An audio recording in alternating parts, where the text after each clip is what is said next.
Olá, meu amigo, minha amiga, seja muito bem-vindo. Que bom que você está aqui. Esse é mais um episódio do podcast da Performance Máxima, o podcast que ajuda você, dono de pequena e média empresa, a acabar com o caos nas suas vendas, fazer com que o seu time de vendas faça vendas de maneira independente, veloz e na quantidade esperada. E esse podcast também ajuda você que é líder de um time de vendas a ter um time que faça vendas na sua performance máxima. Seja muito bem-vindo novamente. Eu já quero te convidar, se inscreva no canal, já ativa o sininho para você receber as novidades, que praticamente toda semana está tendo episódio novo aqui. A gente está tendo conversas super legais com convidados super especiais. Mais uma vez, que legal que você está aqui. Eu sou o Matheus Bueno. Eu sou o Jorge Melo. Eu sou o Silvânio Azevedo. E eu sou o Jefferson Furtado. Muito bem, galera, que bom que vocês estão aqui, muito obrigado. Eles são consultores da Performance Máxima, né? Gente que trabalha com vendas há muito tempo. Alguma coisa aconteceu com o meu microfone que ele está alto para um cacete. Deixa eu ver aqui. Opa, um podcast família que você pode ouvir no carro, você pode ouvir na televisão da sua casa, né? Volume alto. Exatamente, com volume alto. Vamos lá, galera. Que bom que vocês estão aqui. Hoje o tema é super legal para a gente discutir, né, que a gente vai falar um pouquinho sobre playbook de vendas, né? É super bacana. Qual foi a primeira vez que vocês viram um playbook de vendas na vida de vocês? Você sabe que o termo, ele é um termo relativamente novo para nós, né? Uhum. Então, eu creio que uns 5 anos para cá, mais ou menos. Uns 5 anos para cá? Mais ou menos. Bota fé. E vocês? Qual foi a primeira vez que vocês viram um playbook de vendas ou ouviram falar de playbook de vendas? Aproximadamente isso também. 5 anos. Entendi.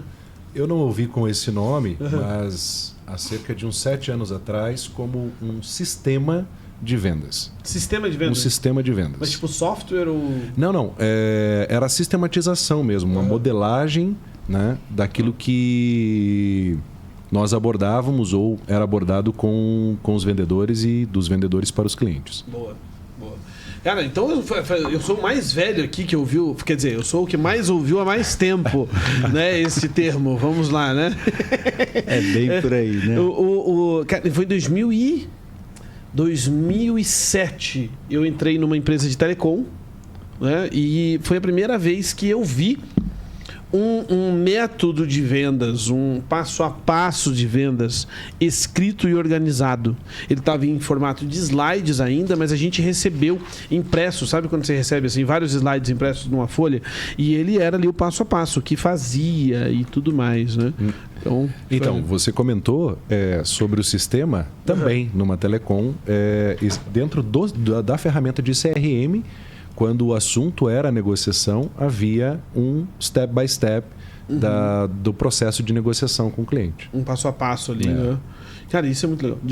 E você falando aí agora de 2007 na empresa, eu lembro em 2006, quando eu também entrei numa empresa de varejo, e existia um book assim, com todo capa dura, todo bonito, dessa espessura aqui assim, e não tinha o nome de playbook. Mas era um playbook. Entendi. Né? Tinha nome de processo, método, passo a passo, né? Que é o que é um playbook, não é isso? Né? O que é um playbook para quem está nos vendo aqui agora? Como é que você conceituaria um playbook de vendas, Silvânio? Olha, essa é uma colocação muito interessante, porque quando a gente fala de colocar no papel, de traduzir o que a empresa faz todos os dias, a gente descobre que, na maioria dos casos, tem empresas que sofrem a venda. Ela não construiu o processo da venda e tem aquelas que executam esse processo da venda, mas ela não tem a noção de como aquilo se processa de maneira clara. Então, um playbook de vendas, eu digo que a gente coloca o DNA. Nós aqui na Performance Máxima colocamos o DNA daquele funcionamento, a metodologia leva, e eu brinco com os clientes ali no sentido de falar, cara, vou colocar o fio de cabelo seu aqui para traduzir o que você tem como ideal, como objetivo e a nossa expertise em cima do teu processo de vendas. Porque é a tradução daquilo que a empresa faz no seu dia a dia, mas ela não tem estruturado e a gente coloca a expertise para potencializar esses resultados. Então, todo o processo de execução da venda está descrito num playbook para que ele seja replicável e potencialize o resultado da operação comercial. Muito bom, muito bom. Como é que você, Jorge, falaria, conceituaria o que é um playbook? A gente poderia usar vários termos diferentes, mas o Silvano foi muito feliz na explicação dele. Eu vou nessa linha também. Eu contribuiria um pouquinho mais em falar que o playbook ele é um registro do conjunto desse processo estabelecido em algum lugar, né? Seja ele físico, seja ele virtual, para que todos os integrantes daquela equipe, no nosso caso, a equipe de vendas, né, possa ter acesso a esse documento e padronizar o processo de vendas. Então, seria mais ou menos isso. Muito bom. Muito bom. E para você, Jorge, como é que você conceituaria isso? Eu observo o método de vendas ou um playbook de vendas como o conhecimento estrito daquilo que a empresa pretende praticar ou deseja praticar. Gosto bastante do termo playbook porque ele remete a uma análise de cada um dos pontos, né, que compõem uma venda. Desde a sua abertura até o fechamento e principalmente o pós-venda. Né? E essa é uma ferramenta para mim, né, que é essencial porque quando une-se o conhecimento técnico, né, parte ali desse conhecimento estrito, mais o conhecimento tácito, isso forma vendedores ali com maior volume de sucesso e, obviamente, com mais resultados. E esse passo a passo permite identificar em quais pontos um determinado vendedor ou até mesmo toda a empresa pode ser melhor, né, e alcançar os resultados que ela deseja. Agora a gente tem que gerar um corte para o Instagram explicando o que é conhecimento estrito e o conhecimento tácito. Né? Ótimo. O conhecimento tácito, ele ou melhor, o estrito, né? Ele é tudo aquilo que está descrito, né? Que foi registrado. Então, ou seja, o próprio playbook é um conhecimento estrito. O conhecimento tácito, ele é a expertise do vendedor, a experiência das pessoas que utilizam aquele documento. E gosto muito também daquela tua leitura sobre o playbook como uma trilha, né? E não como um trilho. Então, é exatamente isso. O playbook é essa trilha, esse conhecimento estrito, que somado à expertise ou à experiência, enfim, ao carisma do vendedor, promove resultado.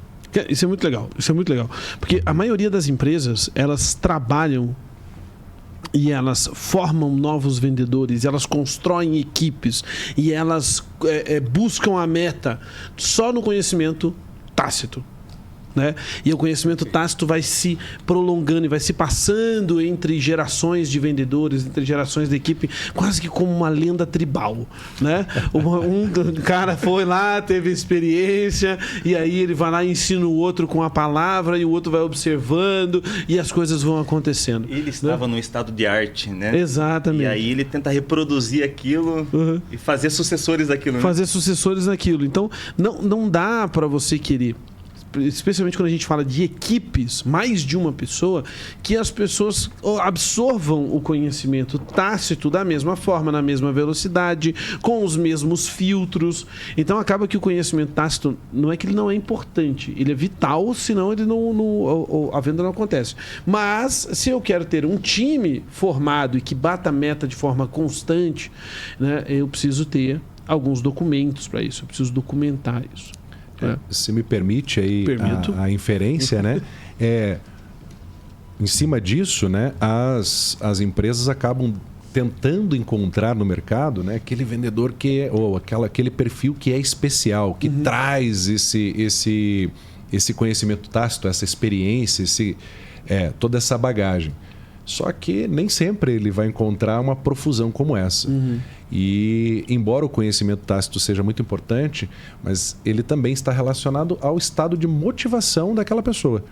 Se a pessoa não está motivada, ela não tem resultado. Né? Então, e aí o que é que segura, né, o resultado? O que segura o resultado é o conhecimento técnico, o conhecimento estrito.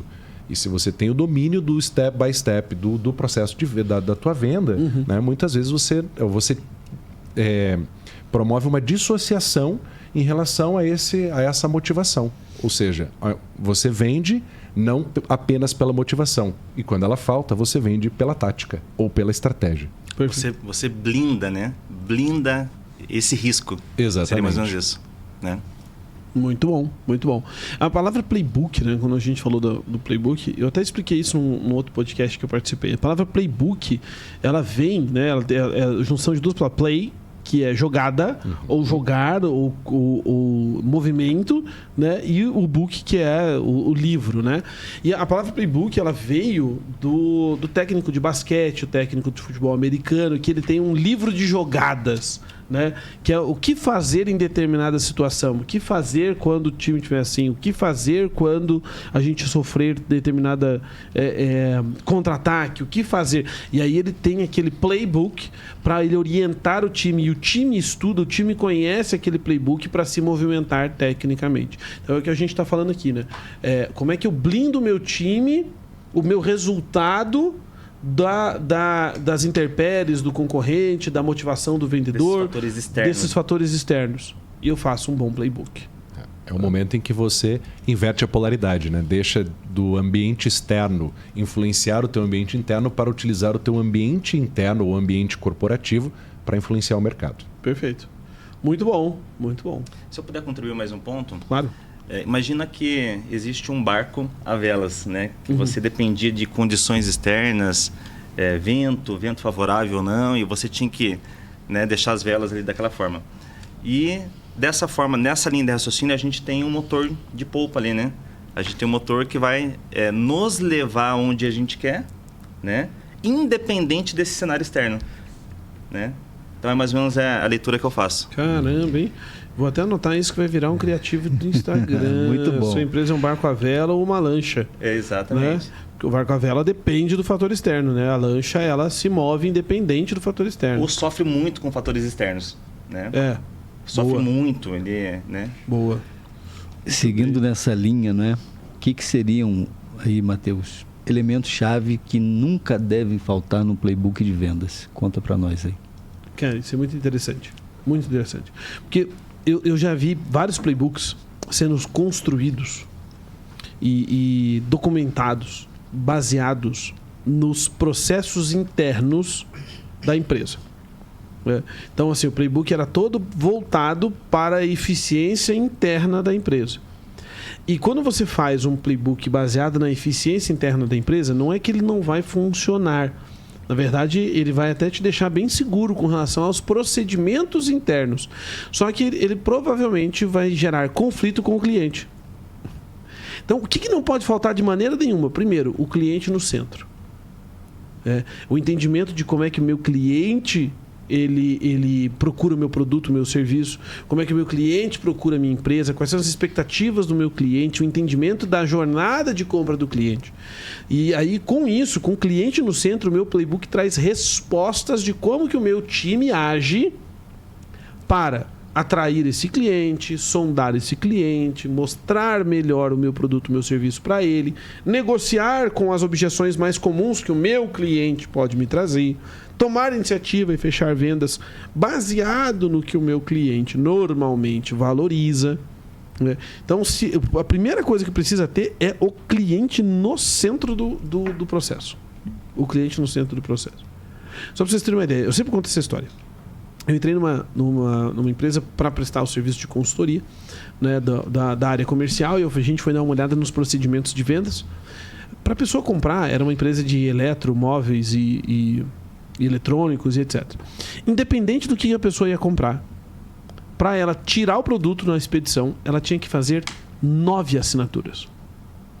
9 assinaturas. Ela tinha que assinar um contrato de compra e venda, ela tinha que assinar um recibo, ela tinha que assinar uma anuência de forma de pagamento, ela tinha que assinar não sei o que, ela tinha que assinar não sei o que. 9 assinaturas para comprar uma batedeira.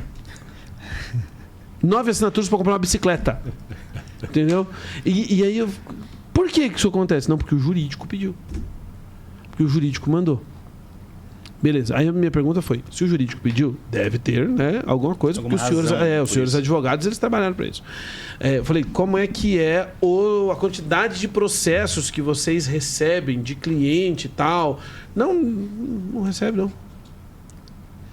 Quem é que está no centro desse processo todo? Quem é que estava no centro desse processo? Era o procedimento interno. Era para a empresa ficar segura. E isso não cabe mais, né? Até os anos 90, acredito eu, havia uma espécie de um mercado econômico fechado, havia uma espécie de imposição. Ou você comprava de mim ou não comprava. Né? Acredito que a partir dos anos 90 há uma mudança no comportamento de consumo, abertura de mercado, e hoje o consumidor ele tá muito mais voltado para a experiência de compra do que propriamente o produto ou serviço, devido à profusão de oferta que nós temos. Sem dúvida. Então, eu vejo assim que o cliente ele vai tomar a decisão pela tua empresa, né? Pela empresa A ou pela empresa B, pela experiência que ela vai ter de compra. Perfeito. E quando uma empresa olha só para o seu produto ou o seu serviço, sem olhar para o cliente, ela vai perder. A não ser que ela tenha um cliente que se identifique muito, né? muito com ela. Do que daí é o cliente que, de alguma forma, ele teve uma boa experiência. Exatamente. E o que é interessante? Quando a gente bota o cliente no centro, a gente começa a trazer o playbook para mais próximo da realidade e da necessidade da empresa. Agora, o segundo fator que não pode faltar num playbook é que ele precisa ter elementos de praticidade. Eu não posso ter um playbook que seja simplesmente teórico. É uma explicação do que é sondagem para o cliente. Tem um monte de livro, um monte de artigo na internet que faz isso. O playbook da empresa, né, tem que ser prático. Ele tem que me dizer, beleza, esse é o tipo de pergunta que eu faço? Ótimo. Me dê exemplos. Como é que eu faço isso? Quando eu faço isso? Ele tem que trazer uma resposta muito prática para o vendedor, muito prática para o time. Para que o cara olhe ali e fale, saquei, entendi. Agora fez sentido. Né? Então, eu diria, Silvânio, respondendo a sua pergunta de forma objetiva, cliente no centro e praticidade. Né? Porque outra coisa, todos nós aqui já fomos vendedores nessa mesa, né? Ou somos vendedores, né? Somos, não tem coisa mais chata do que alguém te dando teoria sobre venda. Aliás, obviamente que existe, né, a necessidade do estudo da teoria para evolução e etc. Mas o playbook ele tem que ser prático. E a gente evolui na praticidade. Né? A gente gosta da praticidade como vendedor, de olhar aqui e falar, beleza, isso se aplica na minha realidade. Faz sentido isso que eu estou falando? Demais. Total. A gente parte de uma identificação, como eu falei, no DNA do cliente, justamente para uma leitura profunda do processo comercial dele, de como que acontece essa venda. Então, a maioria das empresas enxerga uma empresa de consultoria em vendas como se ela fosse dar um pitaco, fosse alguém de fora do processo, e pelo contrário, a gente entra e aí há 4 mãos, 6 mãos, 8 mãos que estiverem envolvidas no processo, a gente constrói essa metodologia de vendas dela. Perfeito. Identificando isso. Perfeito. E de novo, né, a gente acaba voltando para quem esse método de vendas está sendo construído. E você, gestor, né, que muitas vezes acaba contratando uma empresa para construir o seu playbook, aqui é importante que você observe o seguinte: como isso vai ser aplicado, como o seu time vai comprar isso. Se ele não for prático, não for condizente com a realidade deles, apenas o conhecimento estrito, como nós citamos, não tiver a contribuição destes, dificilmente você vai vender essa mudança aí para a tua equipe. Agora eu tenho que pegar um gancho na sua fala, que eu tenho que deitar em cima da concorrência agora. Né? Porque é o seguinte, uma observação que o gestor tem que fazer é a seguinte: eles vão te empurrar uma metodologia que eles já têm, ou eles vão estudar a sua empresa e conectar a metodologia que funciona para ela. Isso aí. Porque tem um monte de consultoria também que perde a praticidade, não porque o método do cara é ruim. Às vezes mas nem sempre. Né? Mas é porque ele pega um método que ele já tem, uma metodologia que ele acredita, e ele fala assim, não, nós vamos construir um playbook exclusivo seu, só que com o meu método. Né? E uma das coisas que a gente faz na performance é entender o negócio do cliente e conectar metodologias que funcionem para o negócio dele. Sim, sem vaidade metodológica, mas preocupados com tem que funcionar, tem que ser prático. Né? Então, acho que esse é um ponto importantíssimo. E aí eu colocaria mais uma palavra aí. Tem que ser aplicável. Aplicável. Né? Um sistema ou qualquer ferramenta que não é aplicável vai ficar no hall de sistema, lá na prateleira, do nós temos, mas nós não usamos. Perfeito. Muito bom. Era o que estava acontecendo agora no atendimento ao cliente. Né? Esse cliente tem um processo de inside sales, mas ele tem... De um cliente que você estava atendendo agora, é isso? Agora pouco antes da gente sair lá. Então, Uma parte é Inside Sales, mas ele tem um especialista que faz uma espécie de comodato com um aparelho específico, né, da rede de saúde que ele atua. Eu falei, olha, esse cara não é necessariamente um vendedor, mas ele pode fazer parte desse processo de trazer um lead, trazer um contato. Daí ele, mas se ele for questionado para venda, eu falei, não, ele já está lá dentro do cliente. Então ele pode captar ali uma informação para o vendedor interno, para o Inside Sales fazer esse processo. E ali foi uma sugestão. E ele olhou e falou assim, não, realmente, cabe, né? Dá para fazer. Tem como a gente fazer isso. Então, a gente customiza dentro dessa necessidade realmente do cliente do que pode ser aplicável. Porque era exatamente essa situação. Podia ser aplicável para ele. E você falou uma coisa, Matheus, que me chamou muita atenção e faz muito sentido, que é justamente aparecer e ficar muito evidente a jornada de compra desse cliente. Qual é o benefício disso? Não só o cliente estar no centro do processo de vendas ali como um todo, mas cada pessoa envolvida no processo também entender qual foi a etapa anterior que esse cliente estava e qual foi a situação que aconteceu na etapa anterior, para que quando chega na etapa dela, ela já entender qual que é o momento de compra daquele cliente e conseguir conduzir da melhor maneira para aquele cliente. Perfeito. É a leitura da jornada do cliente, é isso? Exato. Exatamente. É para entender, né? Se o cliente, a jornada do cliente, a básica, né? Ela tem aquelas quatro etapas, né? A descoberta do cliente, a descoberta de que ele tem um problema, de que ele tem uma situação, a consideração do cliente com relação à solução, a análise de ofertas e a compra. Né? Então, eu tenho que entender essa jornada para entender assim, o meu cliente está em que nível de consciência, o meu cliente está em que nível de pesquisa, né? Para que eu entenda se ele já tem alguma referência ou não, como que eu posso surpreendê-lo e fazer com que eu tenha mais eficiência nas minhas interações com ele. Né? Então, é muito top, muito bom. Muito bom. Eu quero seguir com uma pergunta aqui agora, Matheus, que eu queria entender o seguinte. Como que a cultura da empresa influencia o conteúdo de um playbook de vendas, na sua visão? Excelente, excelente.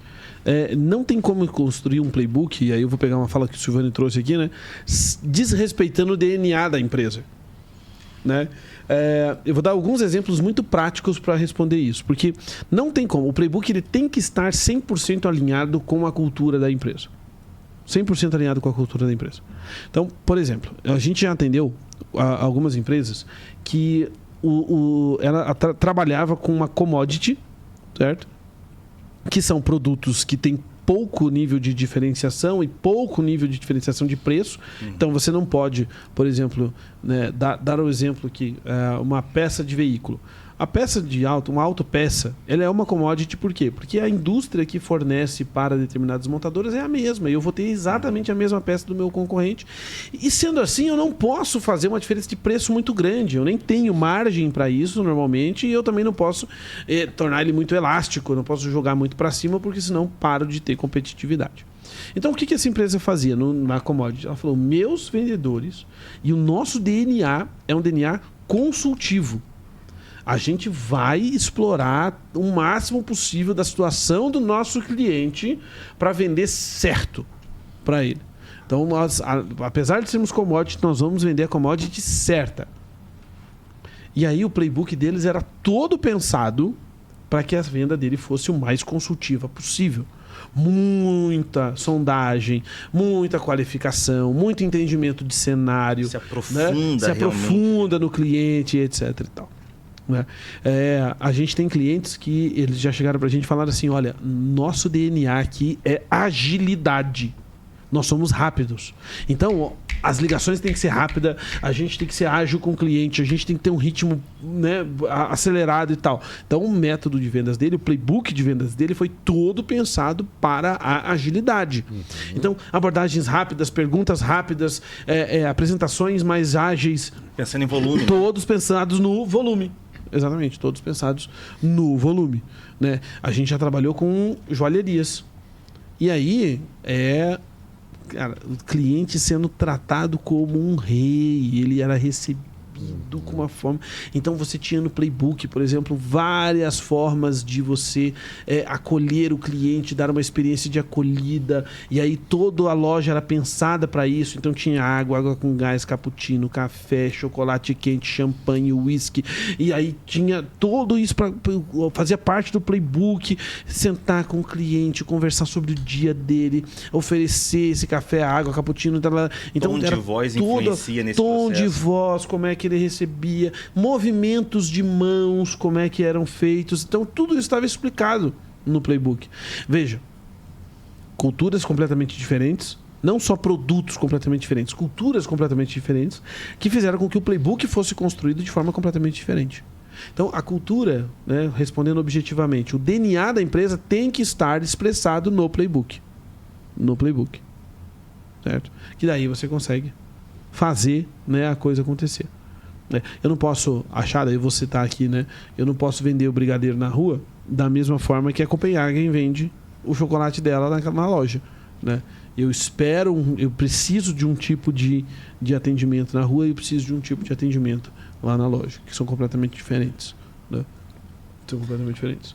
É muito interessante isso. Eu vi um caso na internet, não faz muito tempo isso, de um rapaz que vende nessa linha do brigadeiro, de doces. Ele chega com uma caixa de ferramentas, batendo de porta em porta.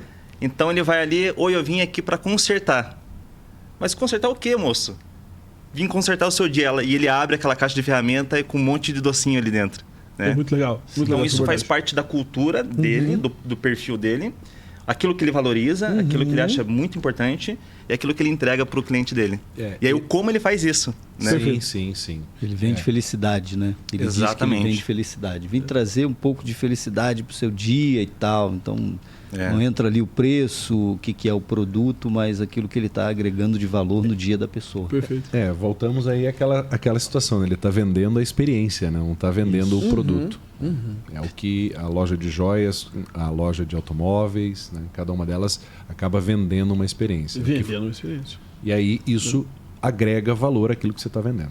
Perfeito. Você está vendendo valor. Perfeito. E não preço. E é por isso que o Playbook ele tem que ir para a parte técnica, ou seja, dar técnicas de vendas, certo? Técnicas de como fazer perguntas, técnicas de como usar essas informações de forma persuasiva, técnicas de negociação, técnicas de fechamento. Então, tecnicamente, o Playbook tem que responder. Mas o Playbook também tem que responder sobre comportamentos. Sim. O Playbook tem que responder sobre rotina. O Playbook tem que responder sobre vestimenta. Porque isso tudo gera indicadores que ele vai movimentar. Né? Então, os indicadores é que vão dizer que vão responder a pergunta, né? Se ele é aplicável ou não. Perfeito. Se não tiver indicador, não vai trazer isso. Né? Exatamente. E o tripé é exatamente isso que você comentou: imagem pessoal, conhecimento técnico e, né, o senso administrativo. Perfeito. São esses 3 fatores que são o diferencial aí não apenas do Playbook, né? Mas das pessoas que utilizarão. Perfeito. Perfeito. Matheus, mas vestimenta, cara, isso faz muita diferença. Muita diferença. Né? E essa orientação precisa estar clara para o nosso vendedor. Não só num POP, num procedimento operacional padrão que fica lá dentro do RH e etc. Mas para ele também, para que ele perceba por que ele se vestir de determinada forma vai fazer diferença para o cliente.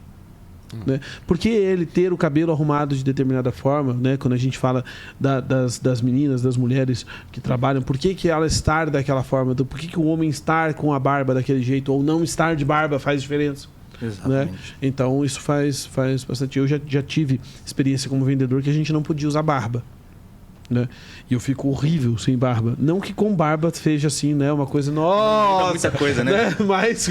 Mas por quê? Porque como a gente vendia EPI, né? E aí tem EPIs, equipamentos de proteção individual, que você não pode estar de barba para que ele funcione. Principalmente de segurança respiratória. E aí, como eu precisava demonstrar o produto funcionando, eu precisava estar sem barba. Né? Então fazia toda a diferença estar lá no Playbook. Não use barba por causa disso. Não é uma chatice do seu gestor. Não é uma chatice do dono da empresa. Né? Tem uma justificativa. Sim. Não, a imagem, né, essa imagem pessoal, quando a gente fala dela, não é necessariamente a pessoa ser bonita ou não ser bonita. Né? Até porque senão, né? Está no... senão, né? Teremos gente trabalhando mascarado. É sim o cuidado, né? O zelo com a aparência pessoal. E aí, obviamente, gerando a identificação com o teu cliente. Então, recentemente eu vi assim, se você é do agro, não dá para você usar calça social e sapato, por exemplo, para atender teu cliente. Né? Aí o fit cultural é muito importante. Perfeito. Né? Perfeito, muito bom. Maravilhoso, né? Eu tô observando aqui e a gente vai percebendo, né, que não existe como você ter um padrão, né? Como você mesmo falou aí, Matheus, vou te aplicar o meu método. Não, pelo contrário. Eu preciso me identificar muito com o cliente porque não tem receita de bolo nesse sentido. A gente precisa construir, como eu falei aí, a 4 mãos, 8 mãos, quantas pessoas estiverem envolvidas num projeto, para que se traduza de fato aquilo que é a realidade do dia a dia da empresa, considerando todos esses fatores. A gente, falando de apresentação, recentemente um cliente nosso que estava começando com um modelo de fazer uma sessão estratégica em vídeo, né? E aquilo nunca acontecia. E aí me chamaram para ensinar a empresa a modelar. Eu não atendo esse projeto, mas dá uma força aqui. Eu falei, claro, estamos juntos, a gente é um time. E aí uma das nossas consultoras foi dar essa força.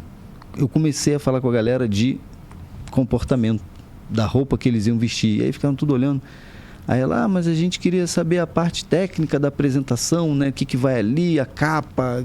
Eu falei, a gente vai falar disso, mas primeiro tem que falar de você. Porque o cliente vai comprar você. Perfeito. O cliente compra como você se apresenta para ele. O cliente compra a imagem que você está passando para ele. O nível de seriedade, os perfis com quem vocês vão falar, porque agora vocês estão expostos. Vocês faziam venda por telefone, agora é uma venda com uma câmera aberta. E aí eu preciso de uma série de cuidados em relação a isso. Então, esse é o primeiro ponto que eu quero abordar. E aí a sócia, né, da empresa falou, não, realmente você tem razão, né? Parte técnica a gente vai ajustar da apresentação, mas eu preciso muito cuidar disso porque o ser humano é visual. Né? Então, essa ideia de comprar o que vai comprar, quando você falou de joias, né, de um nível de um público que tem que é de uma classe social diferenciada, até o gesticular tem que ser uma coisa mais sutil. Porque senão fica grotesco, né? Não está dentro da regra, da etiqueta, seja lá o que for, então isso precisa ser considerado de fato. E aí a gente não existe uma receita pronta para isso, não tem como. Além das técnicas, obviamente, que a gente vai falar aqui, de cada negócio, né? De cada característica que pode entrar uma técnica numa metodologia de vendas, essa identificação precisa ser muito profunda com o que o cliente faz. Só pra gente... desculpa, Jorge, antes da sua pergunta, pra gente, o Jefferson falou do tripé. Qual que é o tripé, Jefferson? Imagem pessoal. Imagem pessoal. O conhecimento técnico. E o senso administrativo. Eu quero falar desse senso administrativo depois da pergunta do Jorge. Eu só queria finalizar aqui o ponto do Silvânio e chamar atenção para um detalhe. Hoje em dia a gente está muito envolvido também em reuniões online, né? Então, antigamente a gente tinha uma sala bonita para receber, ou a gente ia até uma sala bonita para ser recebido, né? Então, todo esse cenário, ele jogava a nosso favor, né? Então, a gente surpreendia ou impressionava esse nosso cliente, por exemplo, usando essa estrutura física, né? Então, hoje em dia a gente não tem tanto mais isso, né? Alguns casos sim, mas outros casos não. Então, quando a gente vai para um recurso de vídeo, por exemplo, quais são os elementos que a gente consegue utilizar para somar nesse processo de boa impressão, de causar essa boa impressão nesse cliente, né? Perfeito. Então, acho que é mais ou menos por aí. Perfeito. Muito bem. Muito bem. Muito bem. Eu queria só falar um pouquinho desse senso administrativo que precisa estar lá no playbook. Explica isso um pouquinho pra gente, Jefferson. Bem, o que é o senso administrativo, né? O senso administrativo, ele passa por uma organização do próprio vendedor. Né? Não apenas, nós falamos da imagem, né? Falamos ali do conhecimento técnico, que é o que ele precisa conhecer, mas o senso administrativo, eu diria assim, é muito mais um senso de responsabilidade. Ou seja, organizar bem o material que ele vai utilizar, né? Organizar o seu desktop, no caso de quem faz vendas online, ter à sua mão todos os seus, e de maneira organizada todos os seus recursos, como por exemplo um vendedor externo que depois de fazer toda a sua apresentação de vendas, ele percebe que ele está sem o cartão dele. Então, esse é um exemplo de falha, né, nesse processo do censo administrativo. A apresentação de vendas, no caso do vendedor que faz venda online ou numa sessão estratégica, ela tem que estar alinhada com o tipo de cliente que ou com a necessidade daquele cliente que ele está atendendo. Não adianta você ter uma apresentação genérica e querer que aquilo atinja todos os clientes da mesma forma. Então, ela tem que ter é necessário que de tempos em tempos você revise ou para cada cliente, de acordo com a sua estratégia, você revise, né? Atualize a sua apresentação institucional, a sua apresentação de vendas.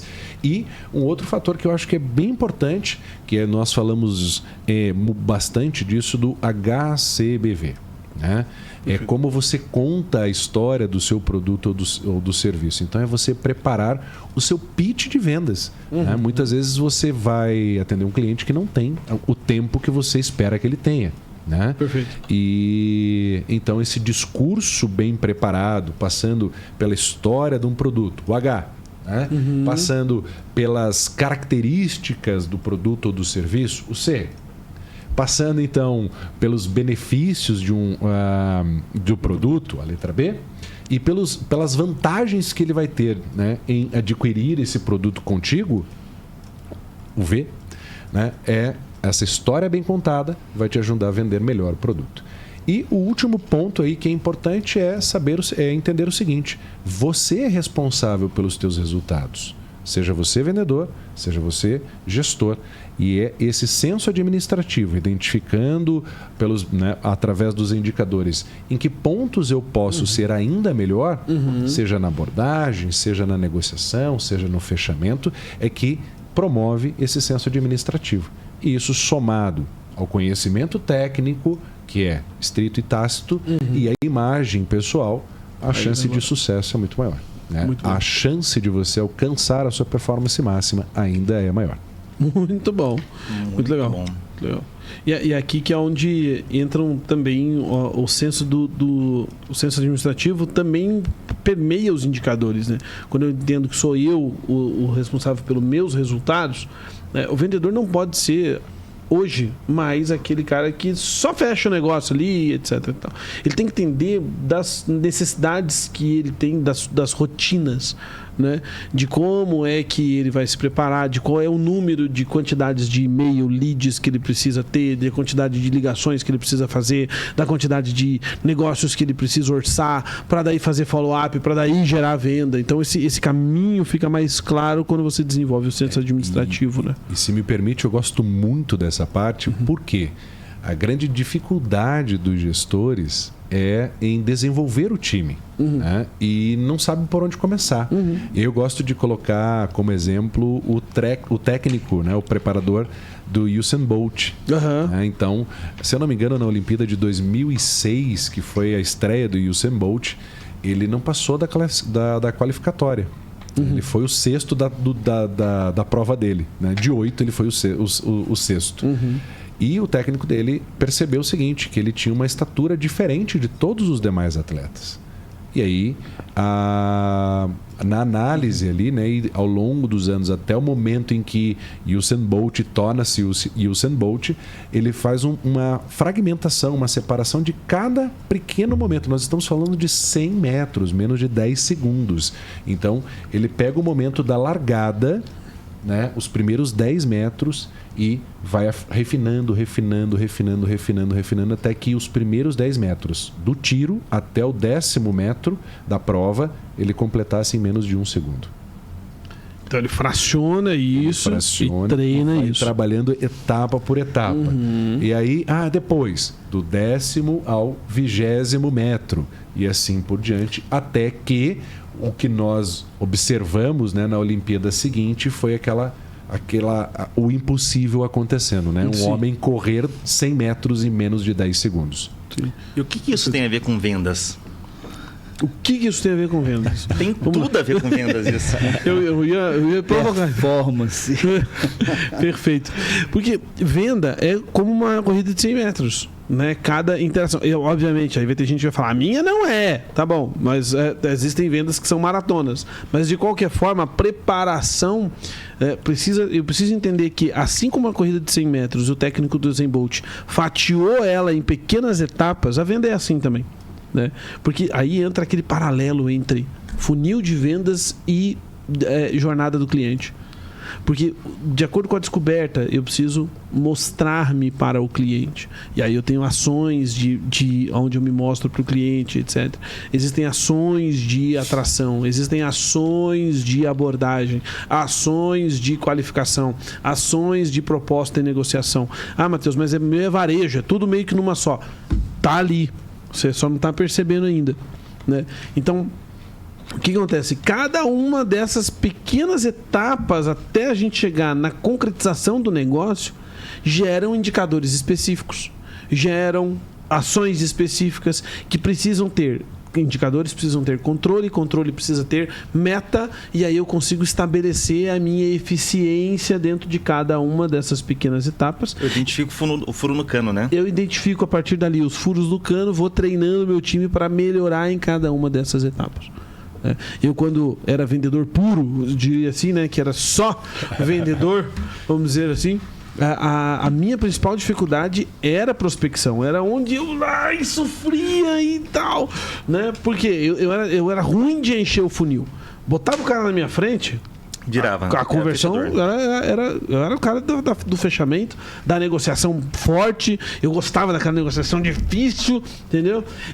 Porque eu era bom nisso. Exige de você, argumentação, e que ia até tarde, que o cara me cozinhava, eu adorava aquilo, né? Porque daí eu fechava o negócio.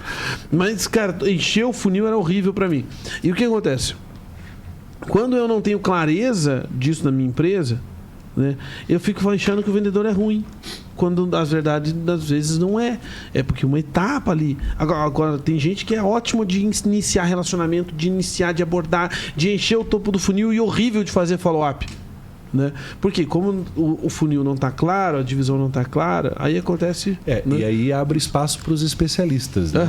Os SDR, os Hunter Sales, né? Os Closers e todos os tantos que tem por aí. Uma pessoa que torna-se especialista naquele momento, naquela da venda, etapa, né? Do funil. E que pode caber para uma empresa, mas pode não caber para outra. E é isso que acho que fundamenta aí o item 4, né? Qual que é a estrutura? Existe uma estrutura ideal de playbook? Existe uma linha, mas essa estrutura só vai ser ideal de acordo com o cenário da tua empresa. Perfeito. Muito bom. Isso nos leva à nossa próxima pergunta aqui, né? Quais são os erros mais comuns que as empresas cometem a construírem o seu playbook de vendas? O mais comum é não ter. É o pior erro, né? E tem muita empresa que não tem, né? Cara, tem muita empresa que não tem, cara. Tem muita empresa que não tem o time de vendas. Né? Que já começa, né, uma zoeira a partir daí. Mas tem um pior erro de uma empresa é não ter o playbook de vendas. Aí me perguntaram também esses dias, mas só sou eu que só tenho um vendedor, ou sou eu, dono da empresa, que faço vendas? Não preciso de playbook, né? Precisa. Claro que precisa. Justamente por conta desse aspecto que o Jorge acabou de falar. Onde estão os furos no cano? Onde que você é bom? Quais são as etapas que você pode melhorar? Sem um playbook, esse feedback fica muito empírico. Você tem que estar muito sensível. Ou então esse feedback tem que ser muito direto. Ou fica na base do chute. Ou fica na base do chute. Isso. Exatamente. Né? Ou então o feedback é muito direto. Nossa, a sua negociação é horrível. Aí até você ter um cliente que fale isso para você, quer dizer que você perdeu a venda, né? Quer dizer que você foi muito mal mesmo. Né? Então, assim, até conseguir ter... Toda empresa, independente do tamanho do seu time de vendas, precisa ter o playbook. Isso porque venda é processo. Venda é processo. Venda é processo. Até o cliente entender isso, né? Olha, venda é processo. Perfeito. Então a gente vai construir o seu processo, o seu método, mas de acordo com essa identificação. Então, quando a gente traz para esse campo de ele entender que a venda é um processo, e aí isso vai ficando mais claro, porque muitas empresas não têm, e algumas também sofrem a venda porque é uma venda que ela está numa zona de conforto, é uma empresa que recebe muita indicação ou que os clientes indicam.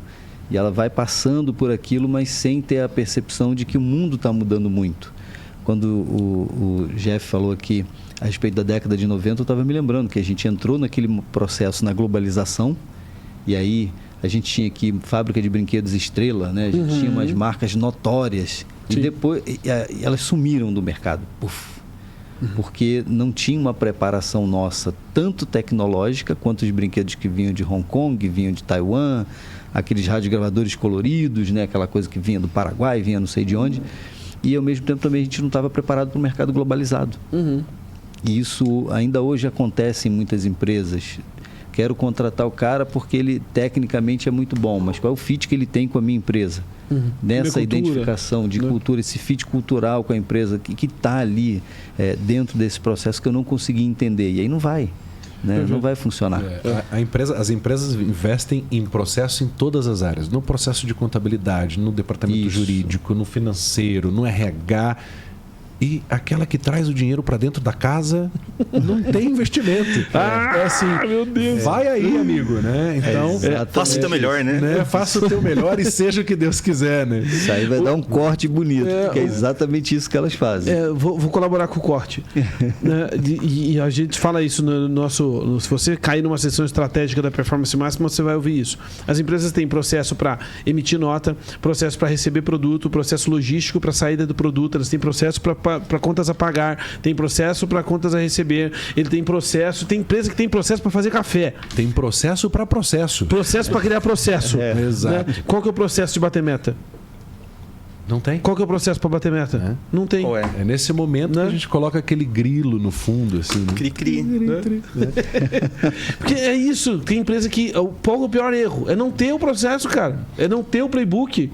Entendeu? E aí, Matheus, o pessoal pode estar ouvindo agora e falar assim, caramba, eu sou essa pessoa que não tem playbook na minha empresa, né?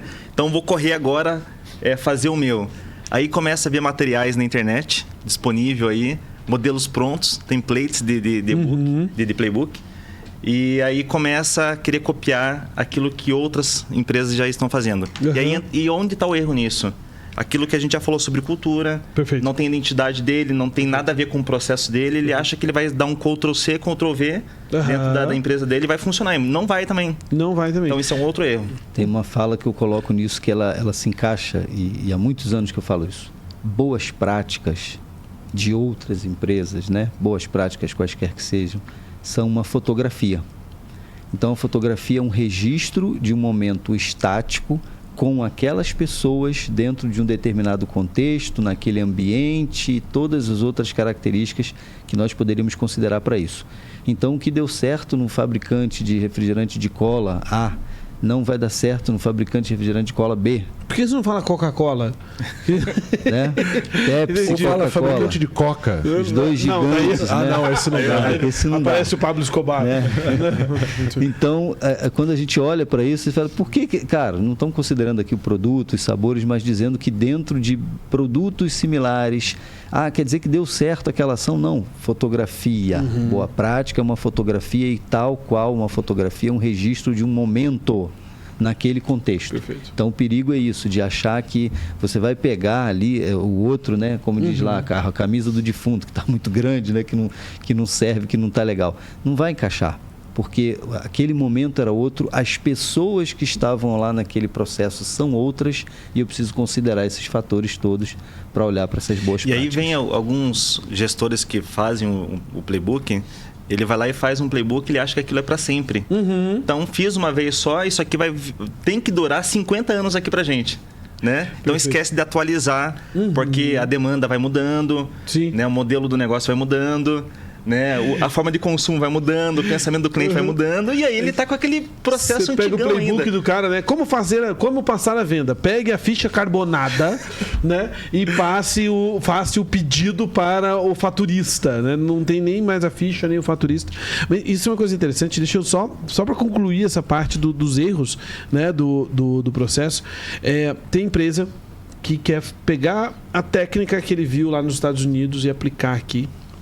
Né? Ele quer pegar aquele livro de vendas que é muito famoso e aplicar aqui e tal. Não adianta também.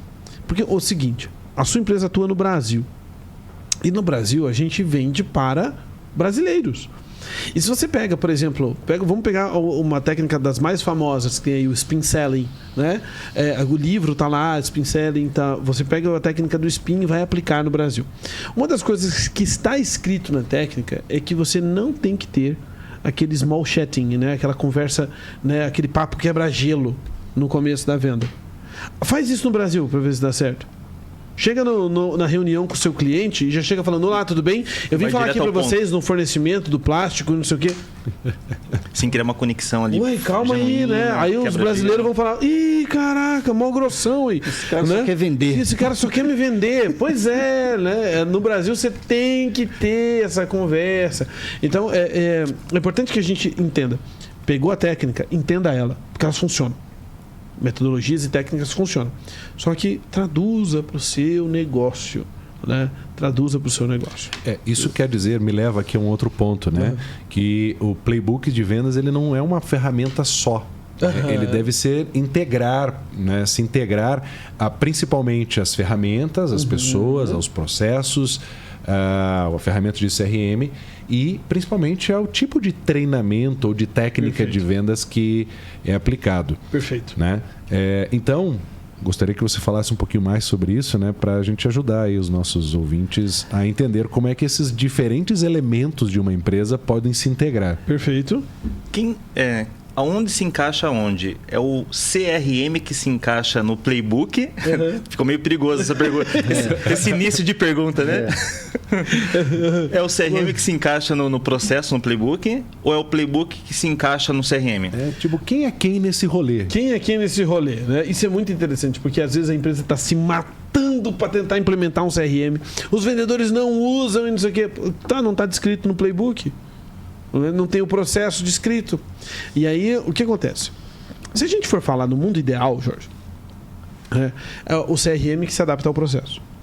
Primeiro você constrói o seu playbook, primeiro você constrói o processo de vendas e aí você pega um CRM para ele acelerar o processo. Eu gosto muito de uma fala do Jim Collins, que ele fala assim: a tecnologia não serve para organizar a sua bagunça.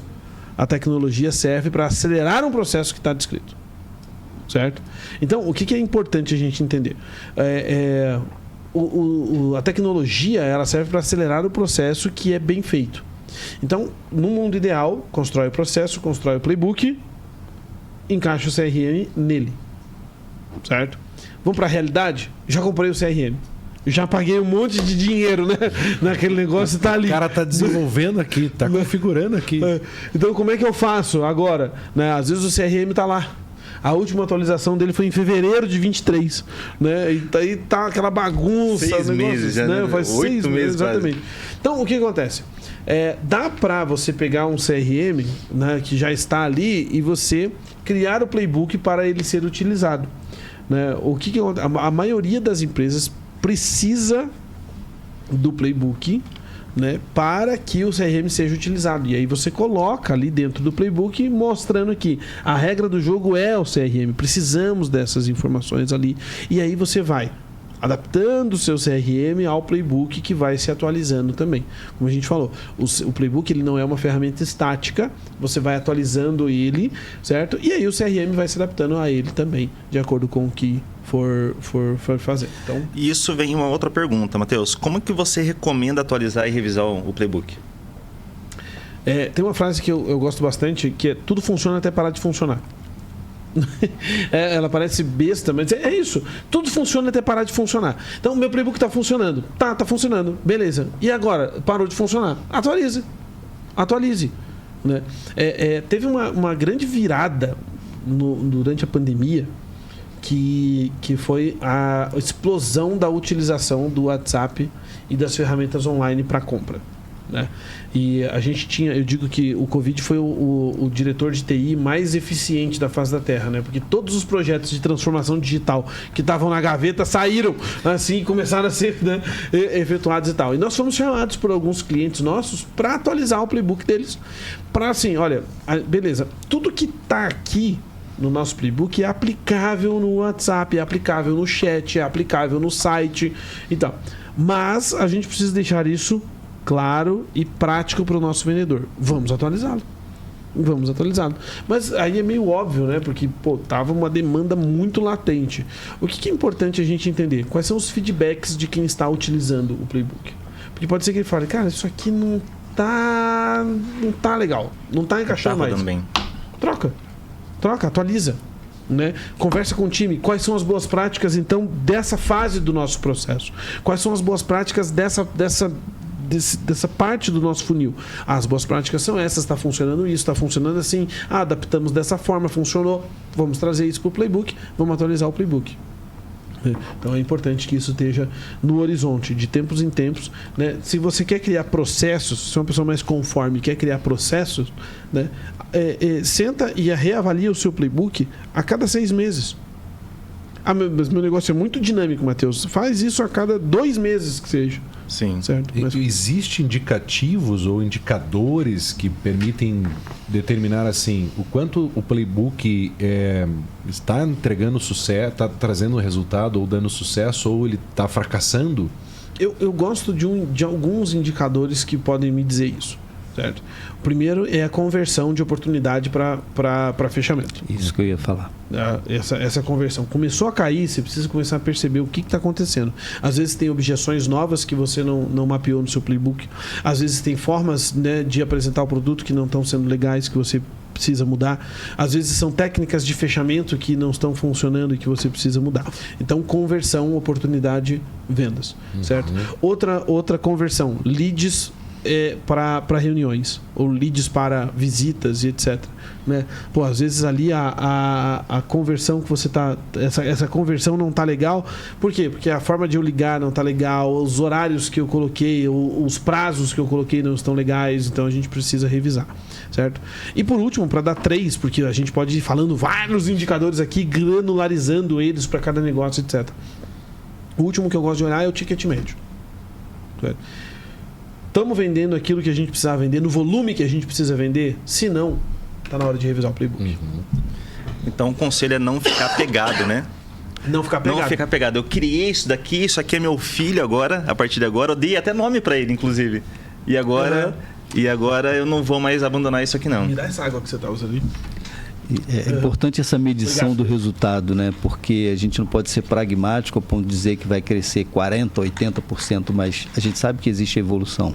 Sim. E aí uma das contrapartidas que nós fazemos quando estamos diante do cliente é falar assim, olha, você está construindo uma rotina de trabalho que funciona, mas ela precisa ser executada. E aí testada, e aí validada, e assim a gente vai. Nós trazemos as expertises, é claro, dentro da característica do negócio dele pode haver mudança. No mundo como esse, tão volátil, né, de mudanças tão rápidas, se você fala, por exemplo, de um player que está no mercado e aparece um outro player desse de mercado no mundo digital, ele pode estar perdendo cliente para aquele cara. Sem dúvida. Então, se você não se atentar, é muito rápido. Porque lançaram um produto e esse produto, né, agora está com destaque aí muito forte e o cara não está sabendo daquilo. Então, entender o mercado... A gente faz uma análise SWOT com o cliente do processo comercial dele, justamente para entender e ver o que está lá fora, que é oportunidade ou que é ameaça, para que ele também digamos assim, se acostume a ter esse olhar para o contexto, porque em algum momento a venda dele também cai, é uma coisa que está lá fora, que está acontecendo, que ele não sabe, que está crescendo e é uma concorrência direta ou indireta, e isso pode estar tirando o cliente dele. Perfeito. Muito bem. Por isso a importância do papel de uma liderança, né? Sim. De olho, dedicada. Perfeito. A implantação de um playbook, ele, especialmente quando a gente está falando de time, de mais de uma pessoa, né, aplicando, ela é diretamente ligada à presença, ao domínio e às técnicas do líder, para que o líder consiga vender a ideia para o time, conectar o playbook com a realidade, treinar o time dentro do playbook, simular com o time as técnicas que estão lá, mostrar para o time como se comportar, fazer gestão desse processo. Então, tudo isso um playbook, para ser bem implementado, precisa de uma liderança muito forte. E esse é o tema do próximo podcast. Mas fique de olho aí, se você chegou até aqui nesse podcast e você ainda não segue a gente, precisa seguir, né? Segue aí se inscreve no canal, já ativa o sininho para você receber conteúdo, já segue a gente também no Instagram. Então vai aparecer aqui o Instagram para você seguir, tanto da Performance Máxima quanto o Matheus Bueno, que daí tem dica todo dia de venda para você, tá bom? Então faça isso. Nós falamos inclusive do papel dessa liderança quando ela está trabalhando o time na gestão da mudança do mindset do time. Perfeito. Que pode ser um mindset fixo e precisa ser de crescimento. E precisa ser um cara que tem ambição. E aí a nossa cultura brasileira, por conta de novela, de sei lá o que, eu acho que mexeu com os neurônios, né, da sociedade, porque eles acham que ambição é ganância. Perfeito. E não entende que isso tem que acontecer, que para a pessoa ter uma melhor qualidade de vida, ela precisa ganhar um melhor salário, ter produtividade. Então tudo isso é parte, né, do processo que a gente também direciona essa liderança na busca desse resultado. Perfeito. Ambição não é ganância. Ganância é querer tudo para si. Ambição é querer o melhor, né? Então querer avançar. Então isso é bem importante, né? Pra isso. E Matheus, você pode compartilhar um estudo de caso, um exemplo real de uma empresa que teve sucesso ao implementar um playbook de vendas? Alguns. Você consegue trazer isso pra gente? Assim, um case? Consigo. Cara, eu vou te falar o seguinte. A gente inclusive já esteve aqui no podcast o Rildo. Eu acho que é um caso muito interessante porque ele sincronizou tudo que precisava para que o playbook funcionasse. Primeiro, um playbook extremamente prático, voltado para a realidade, construído com a DNA da empresa e etc. Né? Então, tudo que a gente conversou aqui sobre a importância de playbook, etc., foi feito lá. Certo? Segundo, tinha uma liderança muito voltada para isso, para o desenvolvimento do time na prática do playbook. Certo? E a gente teve daí um tempo de treinamento de qualidade com o time de venda dessa empresa. É uma empresa que atuava lá no Espírito Santo apenas na época, daí passou para o Espírito Santo, Bahia, se não me engano tem norte do Rio de Janeiro também já. Enfim, a gente conseguiu em 4 meses de construção do playbook, treinamento do time de vendas e começamos a treinar o time de liderança também, a gente conseguiu um aumento de 110% no ticket médio, certo? E 95% do faturamento, certo? Foi um case espetacular. Né? Que a gente conseguiu um aumento de vendas incrível, justamente sem inventar muita roda, tá? É só isso que eu estou falando. Não estou escondendo o jogo, não é um milagre que aconteceu, é simplesmente isso. Construímos um playbook voltado para a realidade, totalmente prático, com foco no cliente, treinamos o time de vendas para aplicar e a liderança foi espartana na hora da aplicação. Pronto. Muito bom. Pronto. E isso que aconteceu. Então, foi um playbook bem estruturado. Perfeito. Uma liderança voltada para o desenvolvimento da equipe. Exato. E o terceiro fator? Foi o treinamento da equipe. O treinamento da equipe. O time então, dominando as técnicas que estavam no playbook. O alinhamento ou treinamento, preparação dos líderes para a aplicação desse playbook e o treinamento da própria equipe que fizeram alcançar esse resultado. Exato. Houve um engajamento de todos nesse processo. É interessante, né? Que não foi. Eu quero aprender, alguém quer ensinar e existe algo que todo mundo está lutando junto. O que eu registrei aqui é que o playbook por si só, ele é muito bom. Mas os resultados extraordinários, a sua performance máxima, dependem também das pessoas. Perfeito. Envolvidas. Perfeito. É isso. Muito bom. É isso. Muito bom. Gente, que papo, hein? A gente já está conversando aqui há quase 1 hora. Né? O pessoal que já está aqui com a gente há quase 1 hora, foi muito bom falar com vocês. Já até fecharam aqui o estúdio. Tô vendo, o pessoal já está olhando viraram as cadeiras, assim, vassoura atrás da porta. Esse tema rende muita conversa. Rende. Porque ele sozinho, o playbook não faz milagre. É preciso intencionalidade. Perfeito. E aí esse engajamento, essa intencionalidade que vai trazer esse resultado. A gente sempre deixa isso claro. Você pode ter a Bíblia perfeita aqui para dizer que tem que seguir esse passo a passo, né? A Bíblia das vendas. Mas se você não executar e não tiver essa intencionalidade, não vai acontecer. Muito bem. Muito bem. Gente, obrigado por estar aqui. Antes de finalizar, eu quero fazer o nosso jabá. Se você notou que durante essa conversa você precisa do playbook na sua empresa, você quer o playbook para a sua empresa, para você tirar suas vendas do caos. O que é o caos nas vendas? Sem previsibilidade de receita, time desengajado, você não sabe quanto vai vender, você depende de poucos clientes, já depende de indicação, não tem controle sobre a rotina dos teus vendedores, não sabe orientar eles de como aumentar a venda. Você precisa sair desse caos. Você precisa de um playbook. Então você vai entrar em contato com a gente aqui no link do nosso episódio, vai ter o link para você entrar em contato conosco e ter uma sessão estratégica com o nosso especialista. O que você vai ter nessa sessão estratégica? Uma conversa sobre a sua empresa e a gente vai entender exatamente quais são os passos que você precisa dar para melhorar as suas vendas. Então, para que você tenha isso, você clica no link que está aqui na descrição do vídeo, tá bom? E marca a sua sessão estratégica que a gente vai te ajudar e te mostrar o plano, o caminho para você construir este playbook e ter resultados extraordinários. Então, imagina, previsibilidade de receita, o time sabendo, o time independente, o time não precisa de você para vender, eles precisam saber o que fazer para vender, certo? O time veloz, fechando venda com timeline mais rápido, o time construindo, né, relacionamento com vários clientes e tirando você daquele status de que precisa de poucos ou, né, da indicação. Então, esse time que faz venda de maneira independente, veloz e na quantidade que você espera, na quantidade que você precisa, é isso que a gente quer te ajudar a construir. Clica aí no link, tá certo? Não deixa de seguir a gente também, segue a gente no Instagram, aqui no YouTube, ativa o sininho e muito obrigado por ter vindo. Gente, brigadão. Muito bom demais. Muito bom. Valeu. Muito bom. Valeu, hein? Obrigado. Tamo juntos. Valeu. Pra cima.